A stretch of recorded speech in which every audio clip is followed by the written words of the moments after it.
Selamünaleyküm.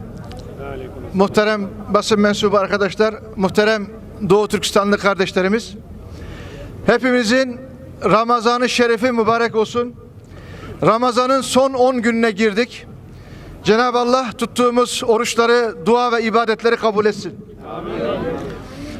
Muhterem kardeşlerim, bugün Türk İslam dünyasının en mazlum coğrafyası olan Türk milletinin ilk defa İslam'la şereflendiği, Türk milletinin medeniyet yarattığı, Türk milletinin tarihe altın harflerle insanlığa medeniyeti, İslamiyeti, insanlığı, barışı, huzuru yaşatan Doğu Türkistan bugün eli kanlı katil Çin işgalinde maalesef ne ibadetlerini, ne namazlarını, ne dualarını, ne oruçlarını yerine getirememekte. Doğu Türkistan'da bütün ibadetler yasak. Bugün tarihi Türkistan beldesi olan Doğu Türkistan'da 35 milyon Müslüman Türk esir. 35 milyon Müslüman Türk 1,5 milyarlık Çin işgaliyle topyekün imha ile karşı karşıya. Bugün Doğu Türkistan'da bırakın oruç tutmayı, namaz kılmayı, selamun aleyküm demek yasak. Bugün kardeşlerimizin cep telefonunda bir ayeti kerime, bir bismillah ya bir mescit resmi bulunması onların terörist olarak hapse atılması için gerekli bir suç olarak değerlendirilmekte. Bugün Doğu Türkistan'da yaşanan bu zulüm insanlık tarihinin, insanlığın, İslam tarihinin tanık olmadığı bir zulüm arkadaşlar. Çin komünist yönetimi Doğu Türkistan'da 35 milyon Müslüman Türkiye bu zulmü uygularken hayasızca, utanmazca, arlanmazca ve ikiyüzlü bir tiyatro sergileyerek İstanbul Beşiktaş'ta Shangri-La Otel'de Ramazan'da Doğu Türkistan'da oruç yasak, burada iftar yemeği veriyor. Yazıklar olsun. Yazıklar olsun. Yazıklar olsun. Katil Çin, Türkistan'dan defol. Katil Çin, Türkistan'dan defol. Katil Çin, Türkistan'dan defol. Katil Çin, Türkistan'dan defol. Katil Çin. Evet muhterem arkadaşlar, bugün biz Çin komünist yönetiminin eğer gerçekse, eğer dürüstse burada verdiği iftarı Doğu Türkistan'daki Müslümanlara da Ramazan'da orucu serbest bırakarak onların ibadetleri önündeki engelleri kaldırarak yiğitçe, erkekçe ve insanca bir muamele etmesini buradan istiyoruz. Hak, hukuk, adalet, Türkistan'a hürriyet. Hak, hukuk, adalet, Türkistan'a hürriyet. Hak, hukuk, adalet, Türkistan'a hürriyet. Hak, hukuk, adalet, Türkistan'a hürriyet. Muhterem basın mensubu arkadaşlar, muhterem Doğu Türkistanlı kardeşlerim, biz hiçbir zaman hiçbir ülkenin iftar yemeğine, iftar davetine karşı değiliz. Elbette bizler de Müslümanız ve bizler de bugün burada iftar vereceğiz. Bizim burada karşı olmamız, bizim burada protesto etmemiz, Çin'in Doğu Türkistan'da İslam'a karşı uygulamış olduğu adı konmamış bu savaşı, bu soykırımı burada ikiyüzlü bir tiyatro, bir senaryoyla sanki Doğu Türkistan'daki Müslümanlara en demokratik şekilde, en insancıl şekilde İslam'a ve Müslümanlara saygı gösterdiğini, bunu ifade etmek için Türk medyasını, Türk siyasetçilerini, Türk bürokrasisini ve bir kısım Doğu Türkistanlı öğrencilerimizi esir alarak burada vermiş olduğu ikiyüzlü riyakar iftarına karşıyız. Kahrolsun komünist Çin! Kahrolsun komünist Çin! Kahrolsun komünist Çin! Kahrolsun komünist Çin! Kahrolsun komünist Çin! Evet arkadaşlar, şimdi bunu söylemek istiyoruz. Geçen sene de Çin yönetimi, Çin'in İstanbul Başkonsolosluğu Doğu Türkistanlı öğrencilerimizi, onların anne babalarını rehin alarak onların pasaportlarını rehin alarak burada zorunlu bir iftar daveti verdi. Bu 200'lü iftarı da geçen sene Allah'ın rahmeti, Allah'ın yardımı ve Doğu Türkistanlı kardeşlerimizin Doğu Türkistan davasında olan samimiyetleri ve buradaki cesaretleri sonucu yapmış olduğumuz protesto eylemiyle ve verdiğimiz iftar yemeğiyle Çin 200'lü iftarını iptal etmek zorunda kaldı. Eğer Çin vermiş olduğu iftarda eğer kendisine inanıyor ve güveniyorsa niçin bu protesto eylemiyle birlikte iftar faaliyetlerini iptal etmek zorunda kaldı? Bugün dahi Çin yönetimi bir haftadır bu iftar programını bütün kamuoyundan, medyadan ve sosyal medyadan gizledi. Niçin gizliyor? Niçin saklıyor? Niçin açıktan aleni davet gerçekleştiremiyor? Çünkü Çin yönetimi Doğu Türkistan'daki cinayetlerini, oradaki Müslüman Uygur Türklerine yapmış olduğu zulmü çok iyi bildiği için buradaki iftarın protestoyla karşılık bulacağını biliyordu. Bizim buraya geleceğimizi ve Çin'e karşı duracağımızı biliyordu. O yüzden bugün şu saate kadar bu vermiş olduğu iftarı Türk medyasından, Türk basınından ve bütün kamuoyundan gizledi. Demek ki burada bir şeyleri gizlemeye çalışıyor. Çin niçin gizliyor? 35 milyonu katlettiğini gizlemeye çalışıyor arkadaşlar. Doğu Türkistan'da oruç yasak, İstanbul'da iftar yemeği ver. Bu Çin'e has ikiyüzlü, riyakar, ahlaksız politikalarının yansımalarıdır arkadaşlar. Biz buradan Doğu Türkistanlılar olarak Çin'in bu ikiyüzlü, riyakar politikalarını lanetliyoruz, nefretle kınıyoruz. Katil Çin! Türkistan'dan defol! Katil Çin! Türkistan'dan defol! Katil Çin! Türkistan'dan defol! Katil Çin! Türkistan'dan defol! Muhterem basın mensubu arkadaşlar, değerli Doğu Türkistanlı kardeşlerim, bugün Doğu Türkistan'da 35 milyon Müslüman Türk, 35 milyon Müslüman Türk adeta bir açık hava hapishanesinde cehennem hayatı yaşamakta. Bunlardan 5 milyonu kamplarda ve cezaevlerinde sorgusuz, sualsiz, hesapsız, kitapsız, yargısız, infazsız hapse atılmış durumda. Bu kardeşlerimizin akıbetinden hiçbir şekilde haber olamıyoruz. Bugün bu sahada gördüğünüz hanım kardeşlerimizin, erkeklerimizin, çocuklarımızın annesi, babası, kardeşi, eşi cezaevinde ve işkence kamplarında işkence görüyor. Erkeklerimizden 5 milyonu kampta ve cezaevinde işkence görürken onların mahremlerine, onların namuslarının bulunduğu evlere Çinli katiller, Çinli memurlar zorunlu olarak yerleştirilmekte ve kardeş aile projesi adı altında bir ahlaksızlık icra edilmekte. Ve bizim namuslu iffetli kızlarımız Çinlilerin gözdesi, cariyesi haline getirilmekte. Bu namussuzluğu, bu cinayeti, bu katliamı ne Hitler ne günümüzdeki emperyalistler hiçbir azınlığa uygulamadı arkadaşlar. Bugün 5 milyon Doğu Türkistanlı kardeşimiz kampta işkence görürken bize neyi hatırlatıyor? Bize 1940'lı yıllarda Almanya'da Hitler'in Yahudileri nasıl katlettiğini, Yahudi soykırımını, Yahudileri öldürürken onlara uygulamış olan Nazi katliamını hatırlatıyor. Ama Nazi katliamı bile bizim Doğu Türkistan'da yaşadığımız katliam önünde hafif kalır, küçük kalır, basit kalır. Doğu Türkistan'da bugün 5 milyon kardeşimiz kamplarda işkence görüp öldürülürken bunların sadece canlarına kastedilmiyor. Bunların inançlarına, bunların dinlerine, bunların ahlaklarına ve kızlarına, eşlerine, namuslarına el uzatılıyor ki bu insanlığın tanık olmadığı bir ahlaksızlık, bir soykırım arkadaşlar. Bugün bunu icra eden Çin 1 milyon çocuğumuzu, evladımızı, yaşları 5-6 yaşındaki çocuklarımızı, geleceğimiz olan, istikbalimiz olan evlatlarımızı bunları ıslah evinde domuz etiyle, ateist ideolojiyle Komünist Parti'ye sadık birer köle, Çin Komünist Partisi'ne birer sadık köle, kendi vatanına, anne babasına, inançlarına, değerlerine birer hain olarak yetiştirmekte. Bundan daha aşağılayıcı, bundan daha onur kırıcı bir proje nerede olabilir? Arkadaşlar bugün 1 milyon Doğu Türkistanlı erkek, yaşları 20 ile 40 yaşında.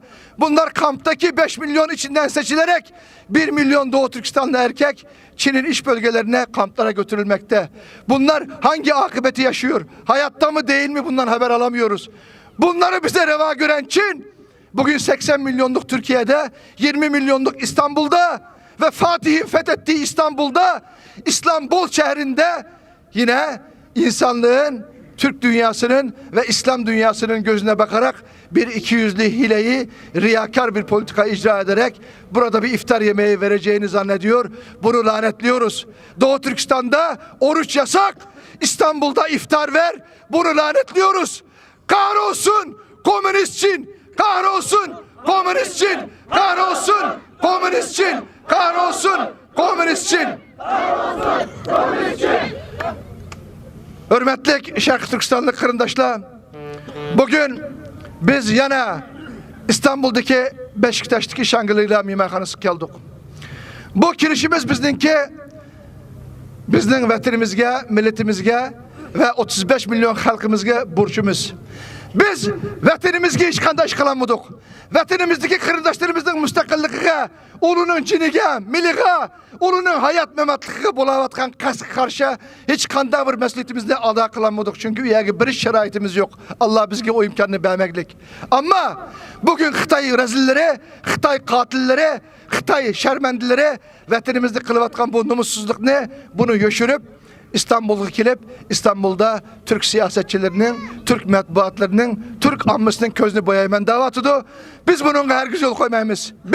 Bizde hayat baki, bu can, bu tende amanet ki inşallah her bir kıgan bu faaliyetlerge biz vicdanımız bile imamımızı takabül turumuz.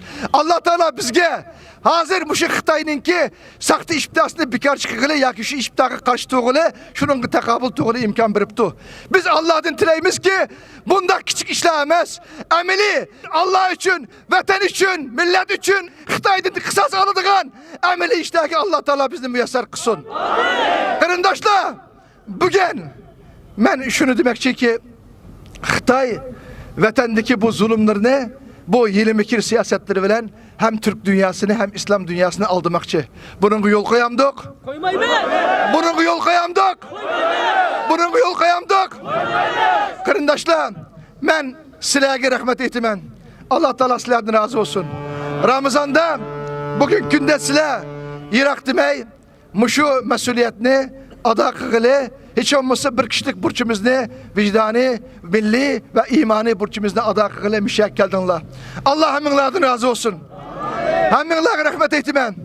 Ben bir kelgen Yusuf oğlu kırındışımız, yana bizden Yusuf Baltık kırındışımız, bunlar hemmisi bir cemiyetin reisi, Ali Ekber Karacım, yana hem bizden Abdüsalam kırındışımız, merhum Avlukim Ustazdın ki bizgi amanete kırındışımız Abdullah Karacım, yani ismini sayamığa İlham Turan kırındışımız, bula İstanbul'daki teşkilatlarımız, cemiyetlerimiz.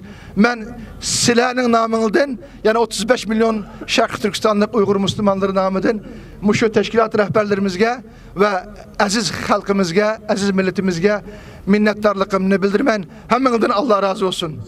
Hürmetli kırındaşlar, İşbitağı pek az vakit kaldı ama işbitağın ki İnşallah bu kıymetli teşkilat reislerimizden mu kısa hiç olmasa bir neçe minutluk inşallah bu kırdaşlarımız sözü teklif kılmen. Heminlerine rahmet eytimen. Hem de biz bu Xitay'ın ki bu katil, bu rezil, bu işbitaz Xitay'ın ki yasımı sünni işbitaz emez, hakiki samimi Allah'ın ki süprüsüge, Allah'ın ki muşu işbita süprüsüge sizlerini teklif kılımız, davet kılımız. Heminlerinin tutkan rozunla, ibadetinle kabul olsun. Heminlerden Allah razı olsun. Hani merhamet. Şunu bakken bir dua kılıp bergen bolsun. Bir dua kılamla bakarız. Assalamu alaykum. Dua kılsa. Ya tapamayız galiba.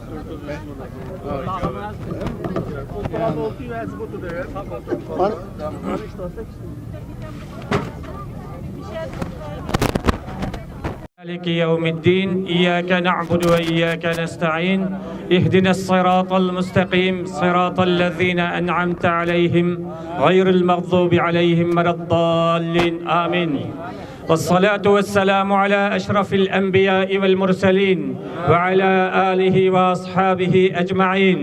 إله بحرمة لا إله إلا أنت سبحانك إني كنت من الظالمين. لا إله إلا الله العظيم الحليم. لا إله إلا الله رب العرش العظيم. لا إله إلا الله رب السماوات ورب الأرض ورب العرش الكريم. حسبنا الله ونعم الوكيل. نعم المولى ونعم النصير. يا مالك الملك يا ذا الجلال والإكرام.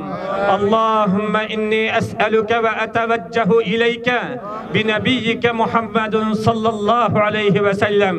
Ey mehriban Allah'ımız, 99 güzel esma-u sıfatlarının hürmeti birlen hayatımızda bizden kabul kılgan çok küçük bir salih emelimiz bulup kalsın, şu emellerimizin hürmeti birlen Mağrib'den meşrikçi İslam ümmetinin sen üçün tutkan rozalardan bir bendenin rozasını kabul kılgan bolsan, şulanın rozasının hürmeti birlen. Şarkı Türkistan'da mescitleri yıkılgan, Kur'anları köydürülgen, iffetleri depsendi kılıngan, Şarkı Türkistan ehlini Xitay zalimlerinin necis çangıldın öz fazla kudretini üzden kutbuldu val ya Rab. Xitay zalimlerinin hakimiyetini öz içidin kahhar sıfatın olan kahru perişan yerveli yeksan kılıvet ya Rab. Xi Jinping mel'un, Çin Çengo mel'unni hakimiyeti tahtı olan gumran kılıvet ya Rab. Necis Xitay'nın senşat osbisi Yipek yolu planı Şanghay Hemkarlık Teşkilatı'nı yerveli yeksan kılıvet ya Rab.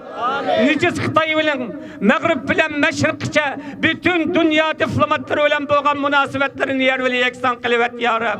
Mağrib'den Meşrikçe dünyadaki en mezlum Şarkı Türkistan ehliki yardım begellergi sen yardım be ya Rab. Mağrib'den Meşrikçe Şarkı Türkistan mezlumlarını yardımsız taşlap koygan insanlardan yardımını kesivet ya Rab. Mağrib'den Meşrikçe Şarkı Türkistan mezlumlarına yardım begici bendelerini kündün küngü köpeytip begeysen ya Rab.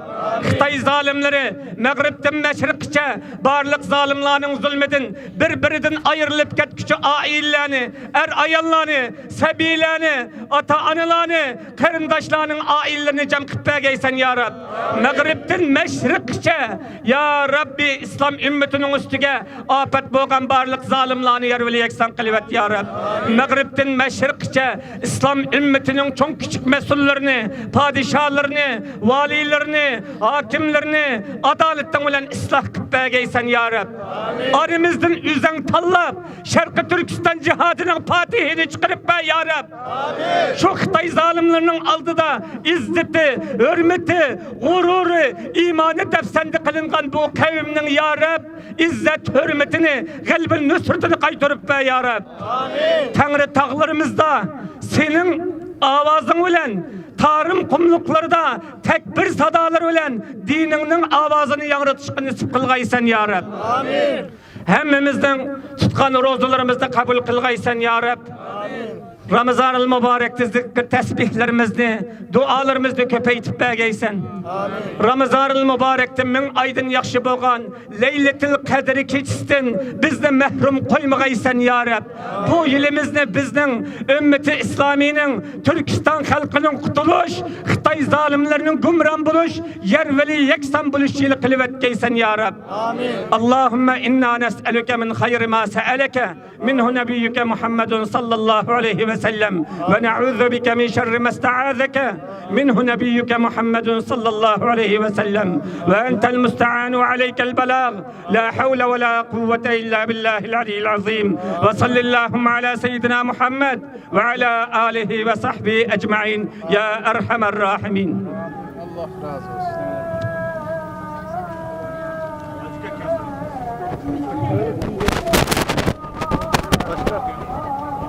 Başka öteyle aşırı.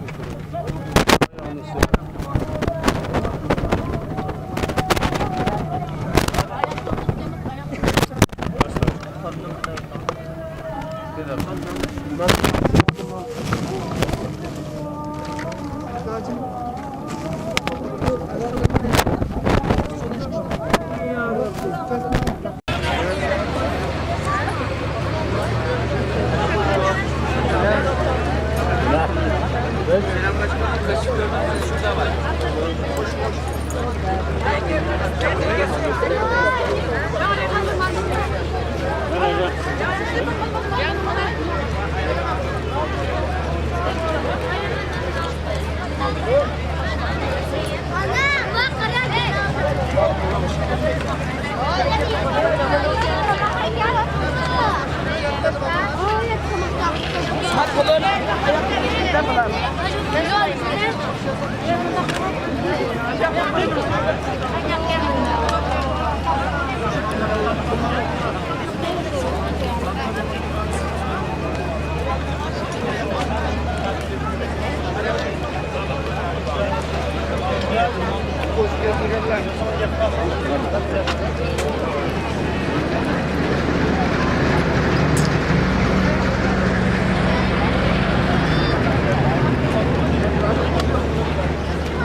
Çünkü şunlar dinlesin diye.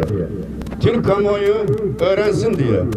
Biz 70 yıldan beri üzerimize güneş doğmayan, kapkaranlık bulutların dolaştığı doğudaki Türkleriz biz. Türkler, bizden başka Türkler bedel ödemesin diye, İslam dünyası bizden fazla bedel ödemesin diye hem Türklüğün hem İslam dünyasının bedelini ödeyen doğudaki Doğu Türkistanlılarız biz.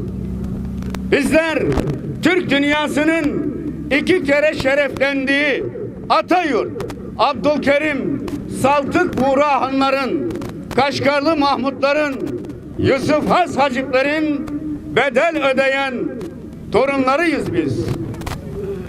Ey Çin, sen bugüne kadar benim vatanımda, benim aziz milletimin üstünde dünyada misli görülmeyen bir işkence, bir katliam yapmaktasın.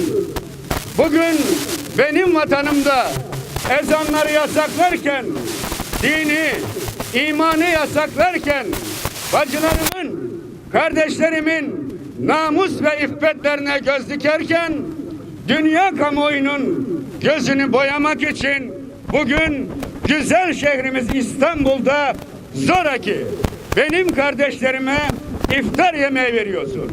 Sen kimsin ki benim kardeşlerime iftar verme cüretinde bulunuyorsun? Ey birlikte rahmet, ayrılıkta azap olan inancın mensupları, ey iman etmedikçe cennete giremeyen, birbirini kamil manada sevmedikçe de iman etmiş sayılmayan kutlu peygamberin ümmeti. İşte bizler zalimin karşısında birlik olduk, kardeş olduk, bereket ve huzur bulduk. Biraz evvel hocamızın dediği gibi şu binadakiler var ya, esasen koca Çin'i temsil ediyor. Çin'in yüreğini temsil ediyor. Bugün Çin'in yüreğine bizler bu birliktelikle mızrağı tam noktasına, kalbin derinliğine soktuk. Şu birlikteliğimizle. Bu birlikteliğimizin devam etmesi lazım. Kardeşlik hukukumuzun güçlenmesi lazım. Bu vatan bizim, Doğu Türkistan bizim. Hiçbir zaman Çin'in ne toprak bütünlüğünün içerisinde olmuş, ne hiçbir zaman Çin'in medeniyetine Uygur Türk'ünün, Müslüman Türk'ün ihtiyacı olmamıştır. Cenab-ı Allah bizlere bunu nasip edecek. Göreceksiniz. Yakında inşallah şu bayraklar yukarı kalksın. Yakında ay yıldızı al bayrağımız şerefli haliyle mübarek aziz vatanımız Doğu Türkistan'da yeniden dalgalanacak. Ama nasıl dalgalanacak? İşte Seyit Tümtürk Başkanımızın önderliğinde ve buradaki teşkilat başkanlarımızın birlikteliğinde bir birlik ve kardeşlikle meydan okuduğumuz zaman hepimiz birimiz hepimiz diyerek birbirimizin arasındaki kusurları görmeden kardeşlik müessesimizi güçlendirdiğimiz zaman dünyanın dev gördüğü için bizim için, Allah için hiçbir şey değildir. Yeter ki bizler inanalım. Gökteki ve yerdeki yegane kudretli orduların sahibi Yüce Allah'tır. Bu duygu ve düşünce içerisinde hepinizi Allah'a emanet ediyor. Şundan hiçbir zaman şunu unutmayın. Hiçbir zaman Müslüman Türk'ün toprağı kafirin toprağı olmaz. Onun elinin altında kalmaz. gün gelecek bu hürriyeti biz hep birlikte yaşayacağız. Şu kardeşlerime şunu söylüyorum. Delikanlım kendini küçük görme, hor görme. Yürüyeceksin millet, yürüyecek ardından sana selam getirdim. İstanbul'u fetheden Ulubatlı Hasan'dan. Geceniz mübarek olsun inşallah.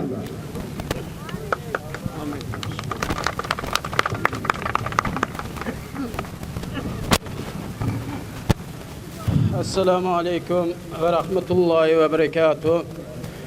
Barlık dünya yüzündeki Müslüman kırındaşlarımız ve Şarkı Türkistan'daki Xitay zalimlerinin, Xitay kapırlarının kol astıda yaşavatkan türlük dertler bilen, türlük hamle bilen turmulada yaşavatkan ve bütün dünya yüzüge çekilip gidip şu macirette yaşavatkan Müslüman ve Uygur kırındaşlarımızın Allahu Teala'nın salamı, mağfireti, berketi cümlemizge olsun. Kırındaşlarımız biz bir çoğun bir devlet kurgan, Uygur devletleri kurgan, Xitay zalimlerine, Xitay kapırlarına sepille soktağan, tamlar öldürüvagan biz muşundaq bir milletin evlatlarıyız. Kırındaşlarımız biz ümitsizlenmeyli. Biz nimiş ümitsizlenmeyimiz? Biz çünkü Müslüman. Kapırının muşu dünyasılı boğatlık üçün bu gayrimüslimle ve kapirle muşu dünya boğallık üçün bula kokudu kırındaşlarımız. Biz birlik beraberlikmiş dünya yüzündeki Uygurla birleştirsek atıbığımız ağan, net çıkıttım Xitay'dan tahtı ağan, şu memleketimizni Allah-u Teala'nın ruhseti bilen çukum alayımız. Bunun için bu Uygurla, kırındaşım, satıldığın mal emez. Bu Uygurla ticaretke aylandırıp aldığın millet emez. Millet, vatan kurgan, devletle ağan, at üstüde Xitay'a kan kustuğun millet ma. Şunun için hemmimiz birleşip, kallımızı silkep, muşu meydanlarını lıq doldamıqımız lazım kırındaşlarımız. Bugün muşunundan başka kandak önemli kişimiz oludu.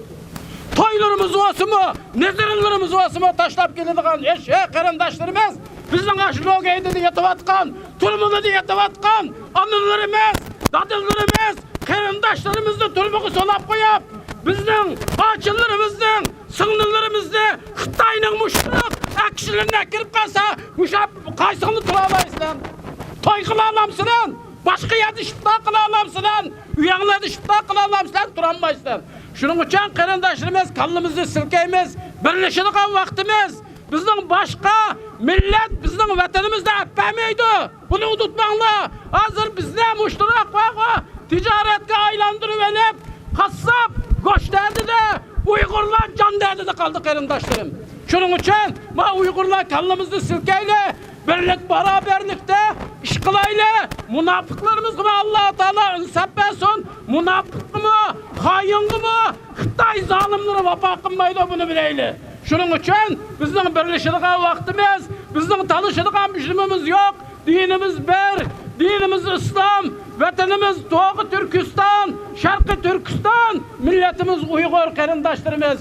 Şunun için Seyit Bey Maaş Kayseri'den kilip, vatanım, milletim, dep geldim şu teşkilatlımı, emmanladın Allah razı olsun. Kırındaşlarım şunu deyme ülen ba. 10 yaşlı mı ba? 50 yaşlı mı ba? 100 yaşlı mı ba? Müşahede tuğallının ölmeymen de bir çıkıp baksan emmisi ülüdü. Alımı mı ülüdü?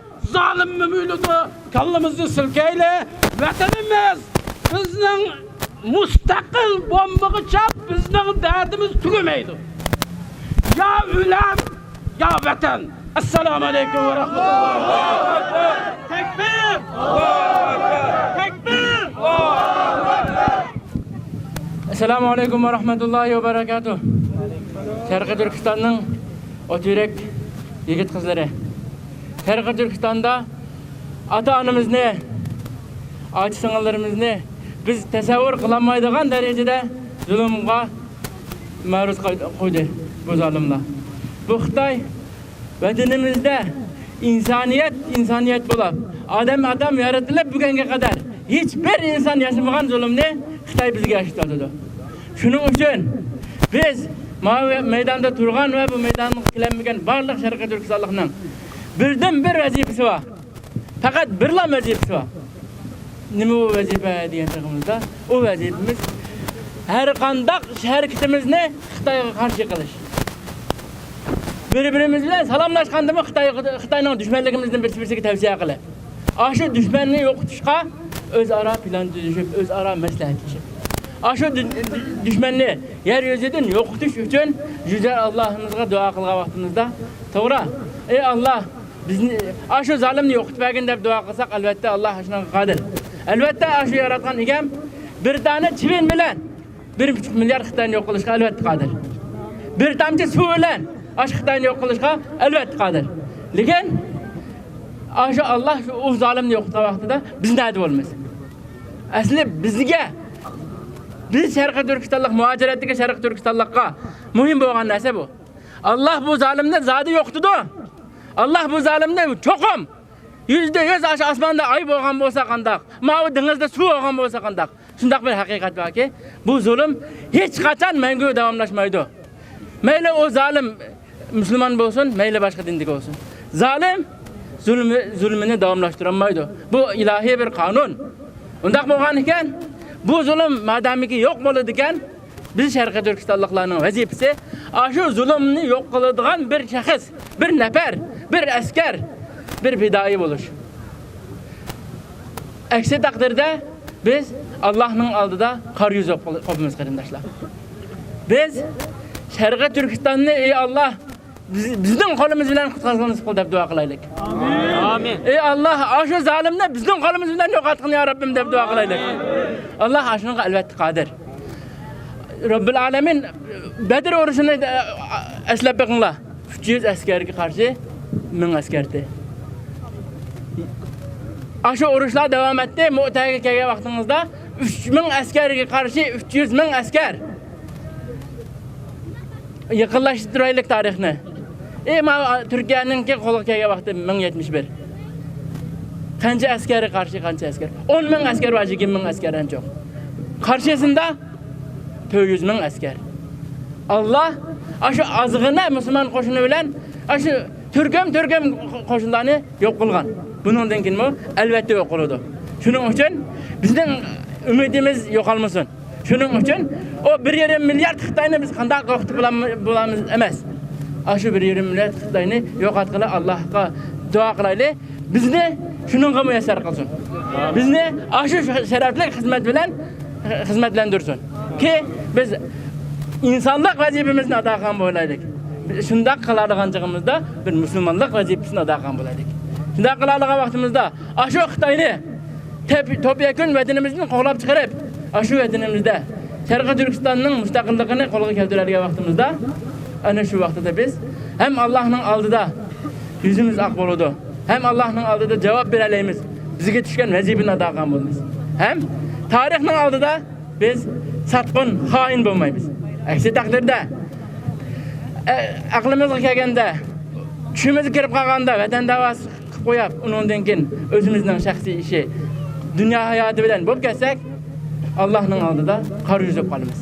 Shuning uchun kechamiz, kunduzimiz, vaqtimiz, pulimiz, nimamiz bo'lsa, mushu da'voga, mushu Sharqiy Turkistonga fido qilamisak, vaqt kelgan chog'da o jonni fido qilib bo'lmaydi. Biz hozir shundaq maydonlarga, shundaq faoliyatlarga 1 soatlik, 2 soatlik, 3 soatlik vaqtimizni fido qilamisak, vaqtdan vaqt kelib, naq maydonga chiqqan vaqtimizda Xitoyga o jonni sapagil bo'lmaydi. Xitoyga qarshi o jonni tikil bo'lmaydi. Barimni ötengi tikimen deganimiz yalg'on gap bo'lib qoldi. Shuning uchun biz Sharqiy Turkistonliklar, Sharqiy Turkiston yoshlari, Sharqiy Turkiston azimatlari bo'lishimiz bilan Xitoyga qarshi her qandaq harakatda, her qandaq faoliyatda oldin safda yugurishimiz kerak, tepishimiz kerak. Aksi taqdirda biz insonlik vazifamizni ado qilmagan bo'lamiz. Allah shu zalimni, shu Xitoyni bizning qo'limiz bilan yo'qotqay. Amin. Amin. Yüce Allah'ım bizlarni shu Xitoyni yo'qotadigan iroda, jasorat iman bilen korallandıgay. Bizge aşı koral bolsa, zamanıvi korallar özlüketini kilodu. Özümüzde aşı cesaret, aşı koral bolmasa, zamanıvi koral kelgen çaktı mı, o koral Xitayga qarıtılmay, bir taraf qarıtılıp kaldı. Şunun için Allah hemimizge akıl bilen farasetini, cesaret bilen şecaatini koşap versin. Allah razı olsun ermanlardan.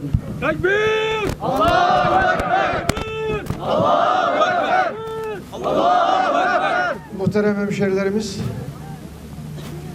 biz bugün Beşiktaş'ta Çin konsolosluğunun bu sahte 200'lü iftarına karşı en küçük bir şekilde, en ufak bir şekilde milli ve manevi sorumluluğumuzu yerine getirdik. Hepinizden Allah razı olsun. Amin. Bize bu imkanı veren Türkiye Cumhuriyeti Devleti'nden ve bizim güvenliğimizi sağlayan kolluk kuvvetlerinden, emniyet güçlerinden Allah razı olsun. Amin. Emniyetçi kardeşlerimiz Ramazan'da bizim buradaki güvenliğimizi ve burada huzurlu bir şekilde komünist Çin'e karşı nefretimizi ve bizim ona karşı meydanımızı ve sorumluluğumuzu yerine getirmeye fırsat verdi. Allah devletimizden ve emniyet güçlerimizden tekrar razı olsun.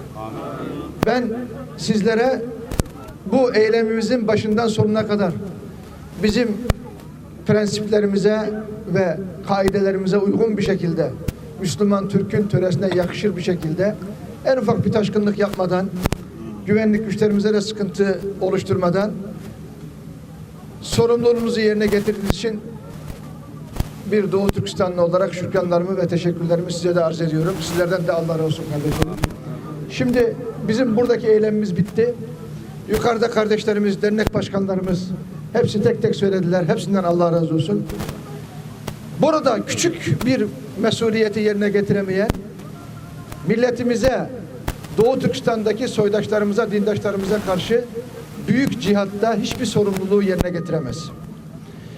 En küçük faaliyet olan 1-2 saatlik zamanımızı ayırıp burada adeta huzur içerisinde piknik yapar gibi bir iftar yaptık ve burada Çin'e karşı duruşumuzu ve tavrımızı ve meydanımızı ortaya koyduk.